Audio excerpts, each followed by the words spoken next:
दोस्तों, south Africa के खिलाफ टेस्ट सीरीज 2-0 से हारने के बाद से भारत और साउथ अफ्रीका के बीच 3 मैचों की वनडे सीरीज खेली जाएगी। सीरीज का पहला मैच 30 नवंबर से रांची में होगा और इस सीरीज के लिए एक बार फिर रोहित शर्मा को वनडे टीम का कप्तान बनाया गया है। जी हां दोस्तों, शुभमन गिल और श्रेयस अय्यर के चोटिल होने के चलते बीसीसीआई ने यह बड़ा फैसला लिया है और वनडे सीरीज के लिए एकदम नई टीम इंडिया का ऐलान कर दिया है। बीसीसीआई द्वारा चुनी गई 16 सदस्यीय भारतीय टीम में कई चौंकाने वाले नाम शामिल हैं। दक्षिण अफ्रीका के खिलाफ होने वाली यह वनडे सीरीज 2027 वनडे विश्व कप की तैयारियों के लिहाज से बेहद महत्वपूर्ण मानी जा रही है। इस सीरीज के लिए भारतीय टीम ने कप्तानी से लेकर ओपनिंग, मिडिल ऑर्डर तक कई चौंकाने वाले बदलाव किए हैं, जिसे जानकर आप भी हैरान रह जाएंगे। तो दोस्तों, आखिरी साउथ अफ्रीका के खिलाफ चुनी गई टीम में किन खिलाड़ियों को शामिल किया गया, क्या बदलाव किए गए हैं, इन सब की जानकारी हम आपको इस वीडियो में जरूर दिखाएंगे। लेकिन उससे पहले आपसे एक सवाल, आपके अनुसार क्या भारतीय टीम 2027 में होने वर्ल्ड कप में जीत हासिल कर पाएगी? अपनी राय नीचे कमेंट में जरूर बताइए।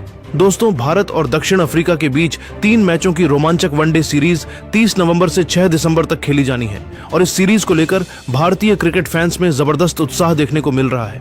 T20 वर्ल्ड कप और टेस्ट मैचों की थकान के बाद अब दोनों टीमें एक नए फॉर्मेट में आमने सामने होंगी, जहां हर मैच महत्वपूर्ण है, क्योंकि यह सीरीज आगामी चैंपियंस ट्रॉफी 2025 की तैयारी का अहम हिस्सा मानी जा रही है।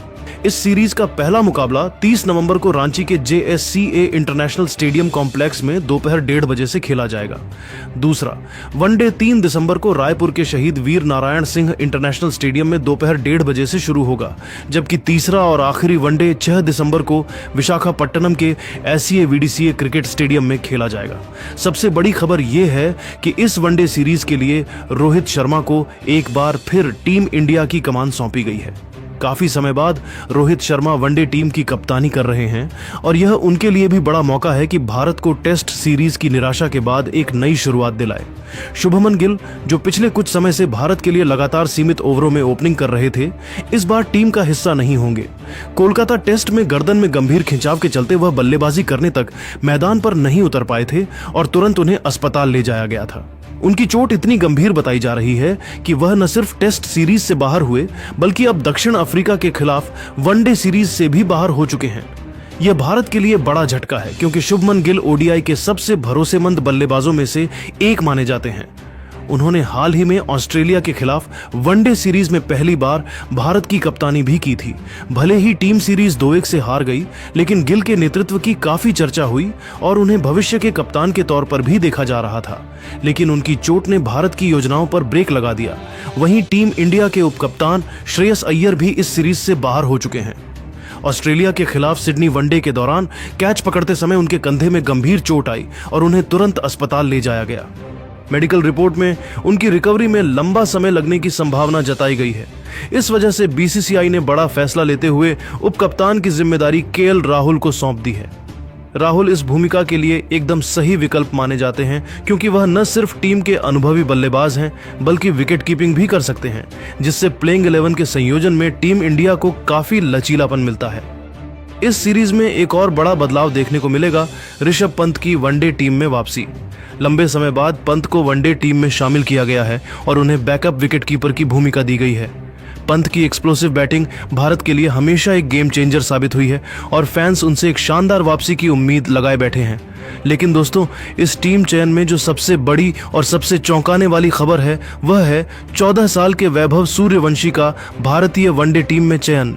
जी हाँ, वही वैभव सूर्यवंशी जिसने उभरते एशिया कप 2025 में अपनी आक्रामक बल्लेबाजी से दुनिया का ध्यान खींचा था। वैभव ने सिर्फ 42 गेंदों में 144 रनों की धुआंधार पारी खेलकर इतिहास रच दिया था। उनके शॉट्स, उनकी टाइमिंग और उनकी निडर बल्लेबाजी ने चयनकर्ताओं को इतना प्रभावित किया कि उन्हें सीधे सीनियर टीम में शामिल कर लिया गया है। विराट कोहली और शुभमन गिल के उपलब्ध न होने की स्थिति में भारत ने यह बड़ा दांव खेला है और देखने वाली बात होगी कि वैभव इस अवसर का कैसे फायदा उठाते हैं।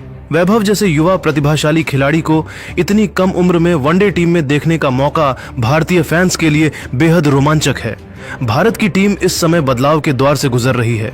कई सीनियर खिलाड़ी चोटों से जूझ रहे हैं, कुछ को आराम दिया गया है और कुछ नए चेहरे जगह बना रहे हैं। इसलिए रोहित शर्मा की कप्तानी यहां बहुत अहम भूमिका निभाएगी। रोहित अनुभव, संयम और बड़े मैचों को संभालने की क्षमता के लिए जाने जाते हैं। दक्षिण अफ्रीका के खिलाफ टेस्ट सीरीज में निराशाजनक हार के बाद भारत यह वनडे सीरीज किसी भी कीमत पर जीतकर वापसी करना चाहेगा। दूसरी ओर दक्षिण अफ्रीका की टीम भी पूरी तैयारी के साथ मैदान में उतरेगी, जिससे यह मुकाबला और भी रोमांचक हो जाता है। कुल मिलाकर यह वनडे सीरीज भारत के लिए सिर्फ एक द्विपक्षीय सीरीज नहीं, बल्कि नई शुरुआत, नए नेतृत्व और नए प्रतिभाशाली खिलाड़ियों की परीक्षा है। रोहित शर्मा, केएल राहुल, ऋषभ पंत और वैभव सूर्यवंशी जैसे खिलाड़ियों के साथ भारतीय टीम मैदान पर उतरने के लिए तैयार है। अब देखना दिलचस्प होगा कि क्या भारत इस सीरीज में जीत दर्ज कर टेस्ट की हार का बदला ले पाएगा। भारत और दक्षिण अफ्रीका के बीच होने वाली इस वनडे सीरीज में एक और दिलचस्प पहलू यह है कि टीम इंडिया अब अपने अनुभवी खिलाड़ियों की वापसी से पहले से ज्यादा सुदृढ़ नजर आ रही है। ऑस्ट्रेलिया दौरे पर रोहित शर्मा बेहतरीन लय में दिखाई दिए थे, जहां उन्होंने सिर्फ 3 मुकाबलों में 200 से ज्यादा रन बनाए और दिखा दिया कि उनका अनुभव और उनकी कप्तानी दोनों ही आने वाले बड़े टूर्नामेंट्स में भारत के लिए कितने महत्वपूर्ण होंगे।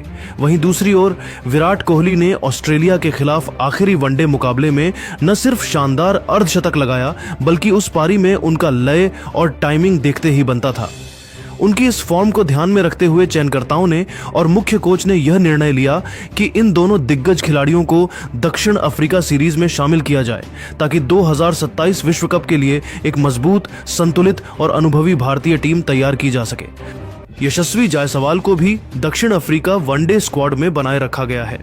यशस्वी ऑस्ट्रेलिया दौरे का हिस्सा थे और भले ही वहां उन्हें बड़े मौके न मिले हों, लेकिन चयनकर्ताओं को उनके टैलेंट और क्षमता पर पूरा भरोसा है। उनका आक्रामक खेल भारत के शीर्ष क्रम में नई ऊर्जा जोड़ सकता है और रोहित शर्मा के साथ या उनके बाद एक स्थिर साझेदारी बनाने में मदद कर सकता है। भारत के पास अब यशस्वी, राहुल और सूर्य कुमार जैसे शीर्ष क्रम के विकल्प मौजूद हैं और इस लचीलेपन से टीम को एक बड़ा फायदा मिलेगा। भारत की टीम में सबसे बड़ा बदलाव और सबसे महत्वपूर्ण वापसी है हार्दिक पांड्या की। हार्दिक पिछले कई महीनों से चोट के कारण टीम से बाहर चल रहे थे। श्रीलंका के खिलाफ एशिया कप 2025 के दौरान गेंदबाजी करते समय उनकी पैर की मांसपेशी में चोट आई थी।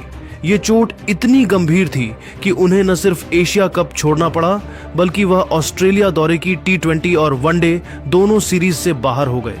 हार्दिक के बाहर होने से टीम इंडिया को संतुलन में भारी कमी का सामना करना पड़ा था, लेकिन अब हार्दिक पूरी तरह से फिट हैं और दक्षिण अफ्रीका के खिलाफ इस वनडे सीरीज में उनके खेलने की पुष्टि हो चुकी है। हार्दिक की वापसी का मतलब है एक भरोसेमंद तेज गेंदबाज, एक फिनिशर, एक मैच विनर ऑलराउंडर और एक रणनीतिक खिलाड़ी की टीम में वापसी। उनका अनुभव भारत को मिडिल ऑर्डर और डेथ ओवर्स दोनों में नई मजबूती देगा। उधर तेज गेंदबाज जसप्रीत बुमराह को ऑस्ट्रेलिया दौरे पर आराम दिया गया था, ताकि वह दक्षिण अफ्रीका दौरे और आने वाले व्यस्त कैलेंडर के लिए फिट रह सके। अब बुमराह की टीम में वापसी ने भारत के गेंदबाजी आक्रमण को और भी दमदार बना दिया है। बुमराह की स्विंग, उनकी पावर, उनकी ऑफ कटर और यॉर्कर किसी भी टीम की बल्लेबाजी को ध्वस्त करने के लिए काफी है। दक्षिण अफ्रीका के खिलाफ उनका अनुभव भारत के लिए बहुत फायदेमंद साबित हो सकता है। इसके साथ ही रविंद्र जडेजा भी इस वनडे फॉर्मेट में वापसी कर रहे हैं।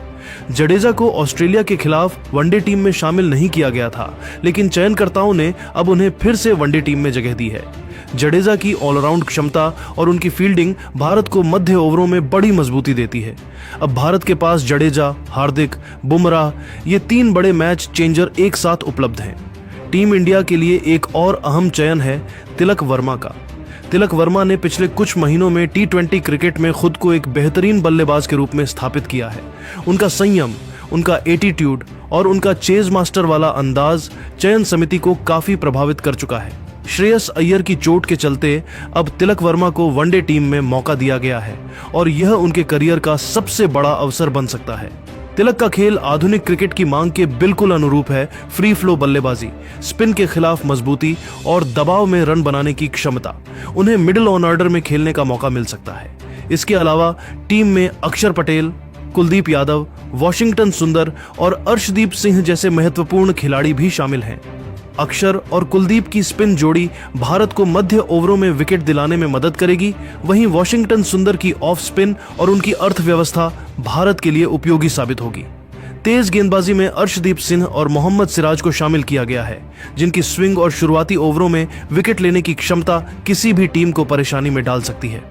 कुल मिलाकर यह टीम एकदम संतुलित दिखाई दे रही है। अनुभव, युवा उत्साह, ऑलराउंडर, घातक पेस अटैक, मजबूत स्पिन संयोजन, रोहित शर्मा की कप्तानी, कोहली का अनुभव, हार्दिक बुमराह जडेजा की वापसी और वैभव सूर्यवंशी जैसे नए टैलेंट की मौजूदगी इस टीम को दक्षिण अफ्रीका के खिलाफ एक बेहद खतरनाक और संतुलित यूनिट बनाती है। अब देखने वाली बात यह होगी कि भारत इस सशक्त टीम संयोजन के साथ इस वनडे सीरीज में किस तरह का प्रदर्शन करता है और क्या वह टेस्ट सीरीज की निराशा के बाद वनडे में एक शानदार वापसी कर पाएगा। दोस्तों, आपको क्या लगता है, क्या इस बार साउथ अफ्रीकी टीम इंडिया के तूफान में उड़ जाएगी? नीचे कमेंट में बताइए और ऐसे ही रोमांचक क्रिकेट अपडेट्स के लिए चैनल को लाइक, शेयर और सब्सक्राइब करना मत भूलिए।